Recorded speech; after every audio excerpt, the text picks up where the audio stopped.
All right, y'all. Well, he's ready and he wants to listen. Yeah, I don't even know what this means, but I don't even want to lean to think I know what this means. But the power of no means no, ladies. But I don't know if that's what black people no, and no means no, except when she really means yes. But that's a whole other conversation. You know what? You going to jail? You gonna be right in there with Diddy and R. Kelly. You going to jail? Hey, right there. Just give it to him. No, you don't. You sound like didn't. that assistant coach that just got caught up in pimping. Yeah. All right, Y'all took me down through there, but let me get serious. So, if you watch today, they did a homegoing celebration for the Reverend Jesse L. Jackson Sr. And it was impressive to watch a 3-hour ceremony on CNN. If you haven't caught it, catch the highlights on YouTube. It was very interesting. They had presidents, Isaiah Thomas,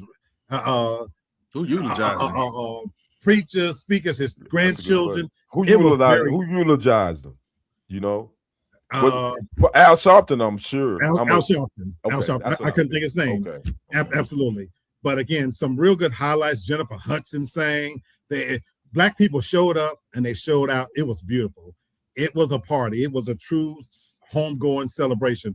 We came out in style, folks. They sent him off well. It was not a sad occasion. It was beautiful to watch. Better than an award show. We were dressed. The older Black people was doing their thing. Good. And one glaring thing stood out as they showed this. You had Biden and Jill. You had Hillary and Bill. And there was Obama all by himself. Interesting. No, he was. Michelle Obama did not show for this. Maybe she had a prior commitment. She hadn't been going to nothing. He'd been going to. Maybe. And that's why I titled this The Power of No. Yeah. Because quite naturally, she's receiving some backlash because she didn't show at Jimmy Carter's funeral. Mm-hmm. She didn't show at President Trump's second inauguration. We understood that. That's I don't count that. Yeah. Whatever. But for many people, Brother Kenny, the power of her role as a former first lady, it's done. Yes, sir. It was frowned upon because many view that as her duty, her national duty as the former first lady to show up at powerful events like this. And when she didn't do it for Jimmy Carter, some people might say, well, that's okay. But this is Jesse Jackson, folks, for God's sake. Why wouldn't she come here? Yeah, she's from Chicago. Yeah, she's from Chicago. Yeah. Why would she show here? So let me read her words and talk about the power of no. Oh, she responded? Not specifically to this incident, but she says, it took everything in my power to not do the thing that was perceived as right, but to do the things that was right for me. And that was a very hard thing for me to do. She said, it's a muscle that you have to build. And I think we've suffered because it's almost like we started training late in life to build that muscle, and I'm just now starting to build it. After all that I've done in this world, if I'm still showing them that I have to keep and show people that how much I love my country, that I'm doing the right thing, that I'm always going high all the time, even in the face of a lot of hypocrisy and contradiction, all I'm doing is keeping the crazy bar that our mothers and grandmothers set for us. And she talked about building that muscle of being able to say no. I, for one, absolutely love that she made this choice. I love that she is exercising her independent power to say no. No gets a very bad rap, folks. We live in a world now where participation trophies are handed out everywhere. Sports, religion, politics, on the job, for people get credit for shit that they didn't even supposed to get credit for. I showed up to work today. You know what I'm saying? I participated in this tournament, so everybody get a trophy. We don't tell people anymore that you ain't shit. You ain't talented, you ain't good, and you don't belong here. Now, I just told you folks, I just turned 58. I love that I've come into my age of not giving zero fucks about what people think about me.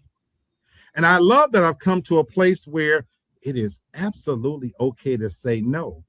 See, 10, 15 years ago, if I wanted to say no to people, I would give them a good lie. But when you get to a certain stage of life, as an older Black man who's lived through a lot of the shit that I've lived through and nowhere near the shit that Jesse Jackson and his generation have lived through, it's okay to tell people, no, I don't want to come. No, I'm not doing that. No, it's not all right if you talk to me that way. No, I don't want that. There's a lot of power in such a small word. Even in our own homes, we become conditioned to telling our own children, yes, yes, yes, yes, yes to everything. Yes, you can go. Yes, you can have. Yes, you. It's okay, people, to say no. I truly wish we got back to a place where we wasn't so politically correct. We wasn't so sensitive about everything, because no saved many of our lives. When our mothers and grandmothers and fathers said, you cannot go. No, you cannot do this. No, I'm not going to allow that. But we have ushered in an era where it's yes to everything, and we have thrown everything traditional out, as they say, the baby with the bathwater. And so I applaud Michelle Obama, because whatever people want to think, that's between her and her husband. And you two on the left, right-hand side, y'all are both married. I'm sure, Lady D, there are things that your husband might go to, and you said, I don't want to go. I'm not going to that. You can go. There might be a social event, a business event. You might be somebody, some of his friends that you don't like. We all, Brother Kenny, we've been with women that they'll tell you in a heartbeat, I ain't going. Or if you invite them over, they'll walk out and say, how y'all doing? And go to the fuck in the back of the room, because they don't fuck with them like that. Michelle, it is okay that you made an independent individual decision for your own health, peace, and sanity, that if you didn't want to be there, fuck what people had to say. Your husband was there. He represented you very well. And as long as he's okay with it, fuck what social media has to say. I want to get back to a place where we retake the power of no, because if these nasty, filthy, no good bitches can take away the hurt and pain of calling themselves hoes and bitches, it's okay to say no. All right. God bless America. Auntie Bev here with another word to help you build your vocabulary. The word is trumpery. Give us a Bev. And thank Keeping you. it really black. It's really frosty black. Get those kids out of here. I put the spotlight on the city at 150. At every party I'm attending, you will see me in Dickies, with my focus on the music and my palms stay sticky. Hustlers in my blood, I gotta give it up to Biggie, trying to elevate the status.